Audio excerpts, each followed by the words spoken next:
telefon. Nechám tu. Prvne začneme so slovom a s modlitbou. Chcem sa spýtať, či má niečo niekto, čo povedať, čo sa mu stalo počas týždňa a že či má niekto nejak tak povedať. Takýmto by som to naznačil svedectvo, že v tom čase, počas toho týždňa, že Pán Ježiš mu dopomohol, že Pán Ježiš niečo v tom čase pre neho spravil. Neboli sme nejaký čas spolu, takže verím k tomu, že Pán Ježiš robí v každom jednom živote veľké veci. Je tu ešte niekto? Môžeš, Žeško? Takže budeme sa zatiaľ takto zdieľať,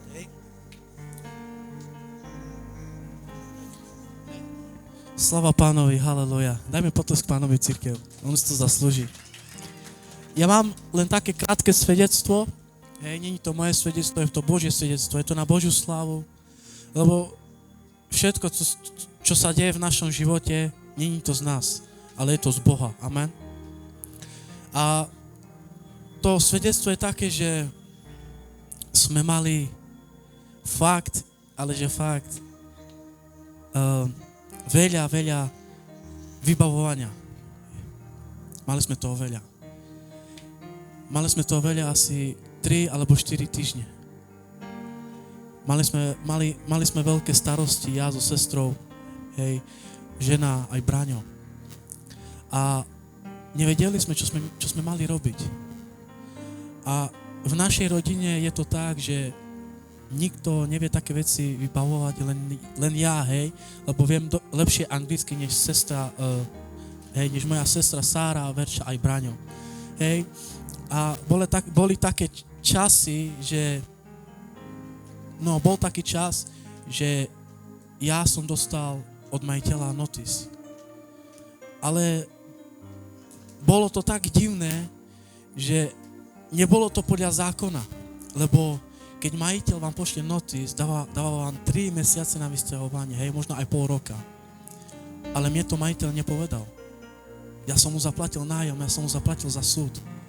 Ale on mi nepovedal, že Jozef, že aby si mal nájsť nejaký byt. Nie. Asi 4 týždne, tomu prešlo, mi poslal notice, že sa mám vysťahovať 24. o 10:30. A nevedel som, čo mám robiť, nevedel som. Tak som urobil tak, že som si požiadal na cancel Homeseekers, som si urobil aplikáčku, ale to už bolo dávnejšie, to už som si urobil minulý rok, ale nevenoval som sa tomu. A mal som hrozne veľa vybavovačky. Potom som zistil, že aj moja sestra dostala notice. Obidvaja sme nevedeli, čo sme mali robiť. Sme plakali. Takedy sme vybavovali, mali sme vybavovačky od rána až do večera. Bola u mne celý deň, skoro sme nič nejedli, modlili sme sa, boli tam aj modlitby, lebo som veril, že Boh nám dopomôže. Dokonce som cítil, že v mojom srdci, že bratia a sestry sa za nás modlia, Neviem prečo, ale cítil som to. Proste som to cítil. A jak sme to vybavovali asi 3 týždne v kuse, mali sme toho veľa starostí, A bolo tak, že mojej sestre som robil claim na cancel, ale bolo to tak, že mala komisiu a jej povedali, že ju na hotel nemôžu dať, lebo nemá deti. Že si má nájsť byt. No ale bolo to také, že tu v Glostru je taká vec, že tu málo, alebo ťažko sa, so barakami je to hodne, face pares. No, tak sme nevedeli, čo zrobiť, lebo je to taká vec, že sestra Sára je so mnou zvykla, aj kvôli deťom. Ona by nikde inde neišla bydleť, než aby sme boli spolu.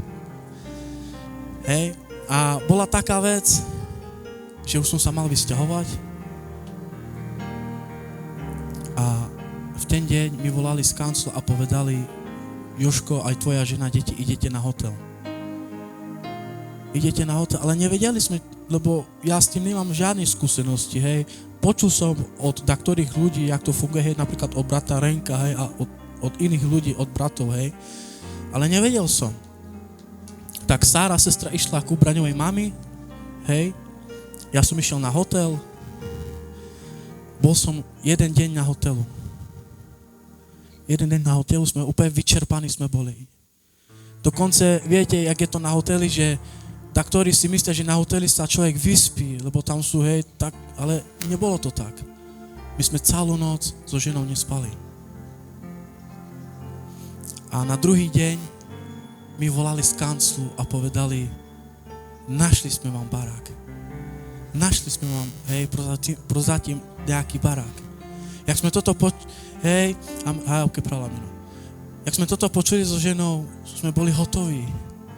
A bola taká vec, že sme išli k tomu majiteľovi, zavolal mi, tak sme tam išli, sme si sadli a už som to vedel, on ten majiteľ, jak začal hovoriť, už som vedel, proste už som ani nepochyboval, že to je Božia práca. A viete prečo? Poslouchajte, čo on mi povedal. On sa ma spýtal, ako si sa sem dostal? Ja som mu povedal všetko, ako to bolo, že som dostal notice, hej, že som mal vybavovačky. On mi povedal, koľko dní si bol na hotelu? Povedal som, 1 deň. On sa na mňa pozrel, povedal, čo? Povedal, hej, 1 deň. On mi povedal, ty máš veľké, ale fakt, že veľké šťastie. Vieš o tom? A som povedal, že prečo nie? On povedal, nikto iný, ešte som nepočul od iného človeka ako ty, že by bol 1 deň na hotelu a nemu mu dali barák. Hej, napríklad René, hej, tu je brat René, on čakal 4 mesiace, dokonca som počul, že aj taktorí ľudí boli na hotelu až rok. Hej, boli proste z hotelu na hotelu boli. A on mi ten Angličan povedal, Joseph, you are very, very, very lucky. On povedal, nikomu sa to nestalo, len tebe, že si bol 1 deň na hotelu a hneď si dostal barák. On mi povedal, neboj sa teraz, ja všetko za teba vybavím. Tak mi povedal, ja všetko za teba vybavím, ako keby tie problémy, čo som mal, ako keby on to za mňa vybavoval. Už som to vedel, že to je Božia práca, lebo Boh vedel, že som bol vyčerpaný. Hej, Boh vedel, že som bol vyčerpaný. A jak som chodil, hej, bo chodíme teraz k Braňovej, hej, k Braňovej mami, hej, lebo stará je na nás zvykla, tak tam chodíme, hej, chodíme tam a včera sme boli, hej, Braňová mama potrebovala sporák. Tak sme išli a jak sme išli nuka, hej, brat Tomáš s nami bol, hej, jak sme išli nuka, hej, a tá majiteľka povedala, tu je ten sporák, lebo my dávame všetko nové hore. Hej. A Braňo mi povedal, Jožko, spýtaj sa jej, či nemá barák na prednájom. Hej? Tak sme vzali, ne? A som sa jej spýtal, do you have any house for rent? Ona, hej, máme tu hore. Tak sme išli, hej, videli sme barák a povedala, že za 3 dní, za 4 dní, ak dokončia kúpeľnu, že hneď sa ozve Sáre. Hej, len tým som chcel vám povedať, bratia a sestry, že Boh nás nikdy nás neopustí. Nikdy. Aj keby sme boli neviem ako na tom, ale nikdy Boh by nás neopustil. Lebo Boh hovorí, že Boh nás nechce opustiť ako siroty. Že my nesme ako siroty. Vieš, a viete, a tieto 3 a 4 týždne boli veľmi ťažké. Ja som bol tak vyčerpaný, ja som nebol vyčerpaný, hej. Jak som išiel na hotel, hej, ja som povedal Tomášovi, jak pre mňa prišiel, on mi povedal, Tomáš, braček, ty si hej, vyčerpaný. A ja som povedal, ja nie som vyčerpaný 1 deň, ja som vyčerpaný 3 týždne. Ale kto ma posilňoval, to bol Boh. Boh ma posilňoval vo všetko. Hej, a ja ďakujem Bohu za všetko, čo pre nás robí. Za všetko. Za všetko. Viete, to ten byt, čo máme tu, my si to tak vážime, ako keby to bolo náš prvý barák. Hej, my si to tak vážime, lebo ďakujeme Bohu za všetko. Za všetko. Hej, tak toto je je to Božie svedectvo a ja ďakujem Bohu, hej. Keď má ešte takto ďalšie, tak naj príde. Možno, že niekto má povedať, že snažil sa nejak modliť Pánovi a Boh sa mu ešte nejak neozval. Sú veľa vecí, ktoré sa možno nastali v každom jednom živote. Ale viete, chcem vás poprosiť o to, že nehambite sa to povedať. Lebo Božie slovo hovorí, že musíme chváliť Pána v čase, v dobrom, ale i v zlom. Viete, a možno, že je tu ešte niekto medzi nami, ešte možno, že verím tomu, že je tu ešte niekto medzi nami, čo má čo povedať a verím, že to, čo on si prešiel, že možno, že si prešiel ešte aj niekto z nás. Takže vieš, možno, že niekto nechce sa postaviť, ja nechcem, hej? Ale verím, že ešte to príde ďalej. Neviem, tak to vnímam, tak, hej. No, takže ešte, Mišo, no, môžeš? Dajme potles Pánovi. Tak krátko, hej, dáme jedno, aby ste vedeli, aký Boh je silný. Raz pastor, ja a jeden brat Roman sme išli do Bradfordu. A ak sme prichádzali domov, vieme, že pastor má veľkú cukrovku, nie? A ja si myslím, že s mojím autom Audi A6, nie, sa nepamätám, Peugeot, alebo také auto sme museli sa nepamätať strašne veľa dávnejšie, no. A to začalo pršať a sme boli strašne unavení. Bo sme chodili z Londýna do Bristolu, z Bristolu do Cardiffu a hore dole. My sme celý deň, celý týždeň sme boli vonku. Tak kedy som prišiel len 2 dní domov, ešte do práce som chodil 2 dní a zase on mi nedával s tým pokoj a to ja ho vezmem tak, jak je. No tak sme prišli z Bradfordu domov a to bolo strašne pršalo. Tak Roman brat zaspal, on vzadu stále bol. Zaspal. No nič. Roman upresal. Pozerám na neho, spí. Pastor sovel. Mugles mi sovelu na výmene. Tak som s ním tak kecal, nie, a rozprával som. Ja som tiež zaspal. A vieš, že som sa prebral? Prebral som sa na Newporte, jak ten je veľký ten most. Jak ideš do Newportu, nie, ten veľký most. A tak som sa prebral, že ja som cítil, že tak to ma zobudil. Ušti, vieš, že ušti. Ale ja pozerám Braňo na pastora, pastor spí tiež a on šoferuje. Normálne auto s nami išlo, neviem koľko, ja som spal, všetci sme spali v aute a on šoferoval.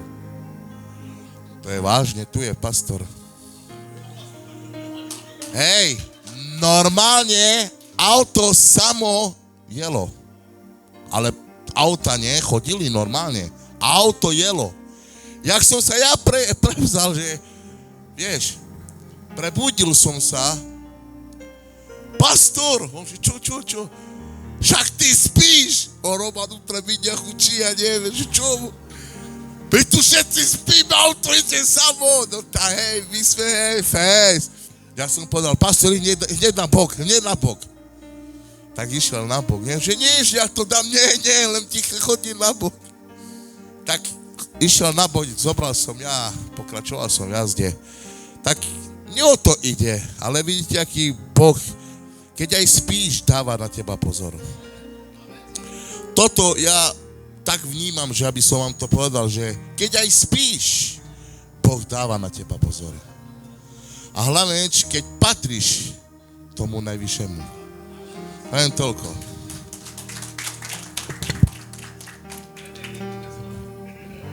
Sláva Bohu. Takže aj také veci sa stávajú. Možno, že keď ste pozerali, jak som dával na tú skupinku, jak som bol u Jožka doma, takže tam som preukázal všetko, že jak to je, kde všetko je, kde má izby a takéto veci. Neviem, tento týždeň, a ja mám takýto čas, vidíte, proste, ale chcem sa ešte spýtať, je tu ešte niekto, kto by chcel by niečo povedať. Chcel by nás pozbudiť v tým, alebo čo pre ňo Ježiš spravil. Ruda. Poď, brače.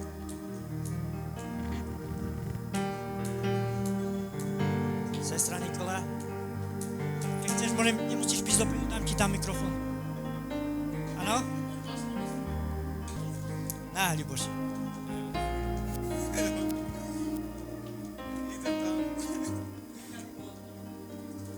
Tak chci vám říct,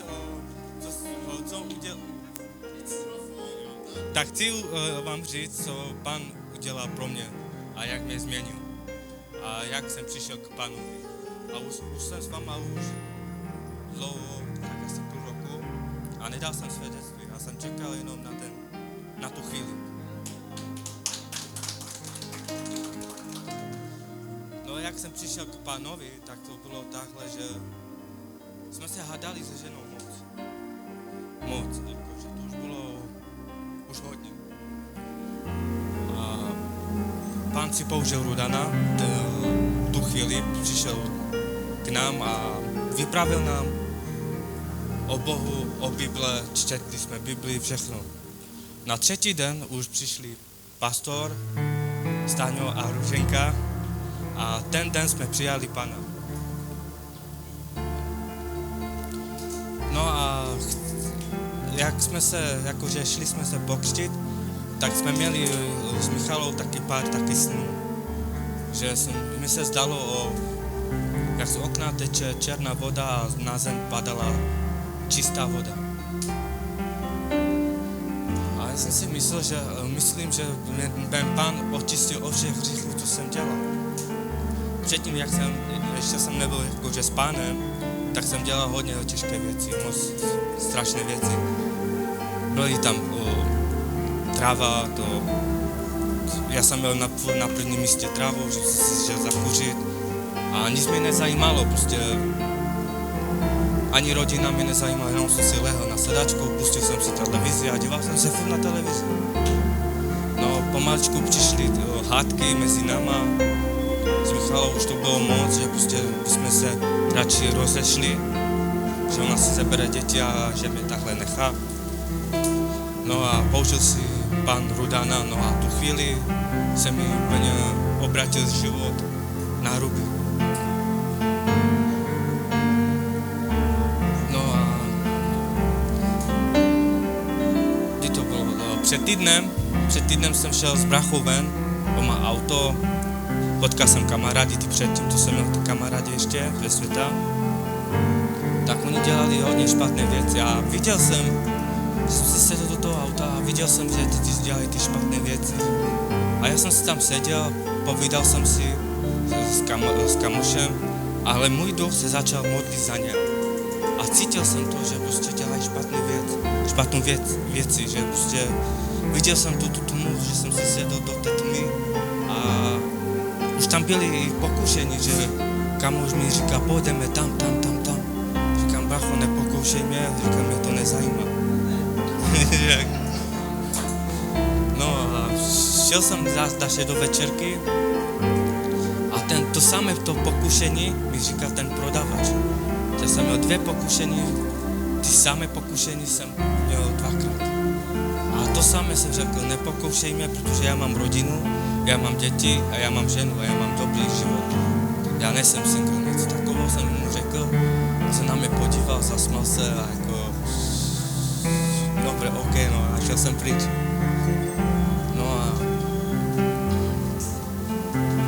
No tak tajto jsem vám chtěl to říct.